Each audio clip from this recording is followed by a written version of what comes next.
hindi natin namamalayan, nagiging sobrang dependent na tayo sa bawat membro ng pamilya natin. Hindi niya dito gusto sa Pilipinas mag-retire. So, paano tayo?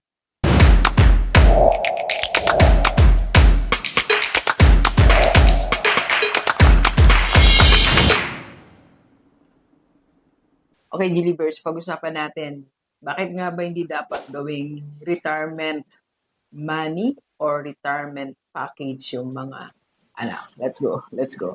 Sa atin, no, sa pamilya natin, dito sa Pilipinas, nakagisa na talaga natin yung sobrang close natin, magpapamilya. Di ba? Ayaw nga natin maghiwa-hiwala eh. Because of our closeness, hindi natin namamalayan, nagiging sobrang dependent na tayo sa bawat membro ng pamilya natin. Tama po ba? So up to the point na minsan pag may sakit na kapatid mo, yung isa mong kapatid talagang hindi na siya magtatrabaho, wala na siyang gagawin kundi bantay sa mong kapatid. So ganun tayo magmahalang magpapamilyang Pilipino. Pero dumarating ang panahon na nagbabago na yung generation natin. Napansin niyo po ba? So medyo may mga changes na yan eh. Yung mga nagiging pamangkin natin, nag-iiba na ng priority, yung iba mong mga may anak ngayon, lumalaki na yung mga anak, nag-iiba na din ng gusto kasi dami na natin kakumpit ngayon eh. Nung araw kasi tayo lang, pamilya lang. Ngayon, madami na. So in the advent of new technology, more informations, more opportunities, nagkakaroon tayo ng iba't ibang priority. Okay? So with that, hindi mo dapat gawing retirement package or retirement plan yung anak mo. For these reasons. First, ang anak kasi natin, do single si Doc, no? Pero yung mga anak niyo po, for sure, may sariling mission yan. Merong sariling gusto. For example, ang gusto niyang retirement place, maybe hindi sa province mo. Tama po. Or maybe, hindi niya dito gusto sa Pilipinas mag-retire. So, paano tayo?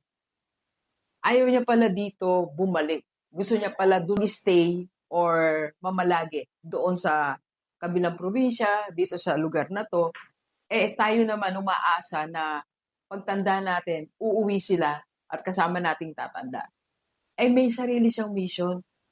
Meron siyang sariling gustong gawin na in the end, hindi rin natin pwedeng ipilit na dito ka, bantayan mo ko. Dahil sabi ko nga, nagbabago na ng priority, nagbabago na ng gusto ang tao. Hindi na natin yan makontrol 100%. Okay? So, second po, for me, iba yung hirap ng buhay ko ngayon eh. Iba yung financial struggle ngayon eh. Kasi imagine mo yung anak mo na asahan bumili ng pagkain mo, asahan mong bumili ng mga gamot mo, hindi tayo sure. Baka during that time, during that season, siya din, naghihirap din siya.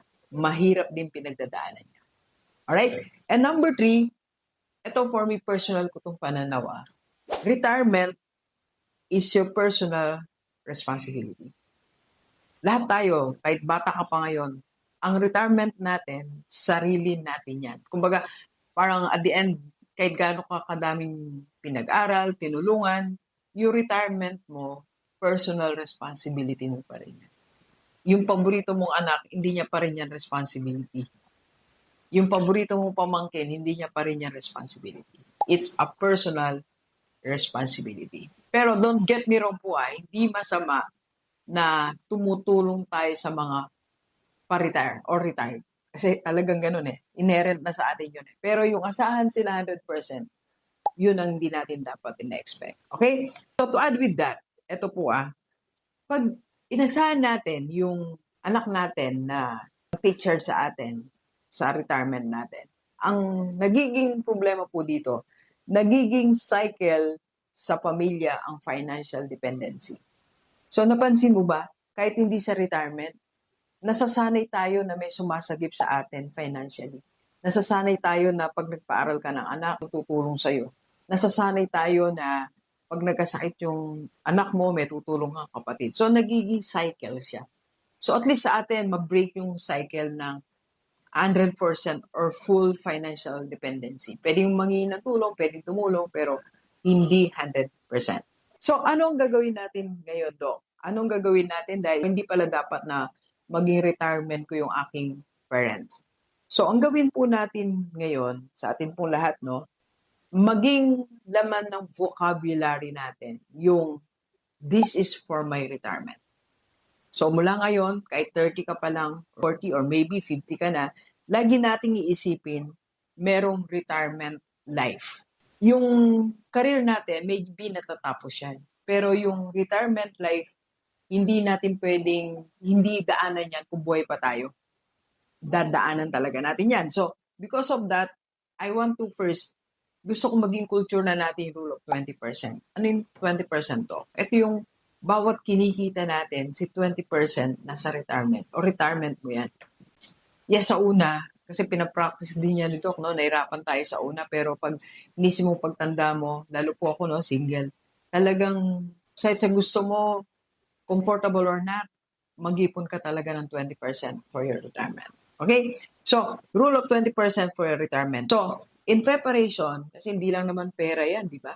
Sa retirement natin, lagi mo na isipin or yung words mo, meron na laging nasa isip mo, kultura mo, eto, retirement home ko to, o retirement house ko to, retirement car ko to, retirement income ko to, retirement business ko to.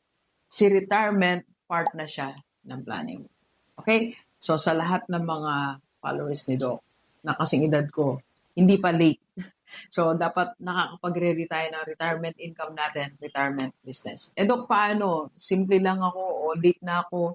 We can help you po dito sa ating community, IMG Rockstar. Ngayon, nandito po tayo sa Makati. So, if you want to know more about this, paano ka namin matulungan sa retirement, mag-PM ka lang sa personal FB ni Doc, yan po ang personal FB. Don't forget, may retirement life tayo. Let's go, let's go. Kami po tayo.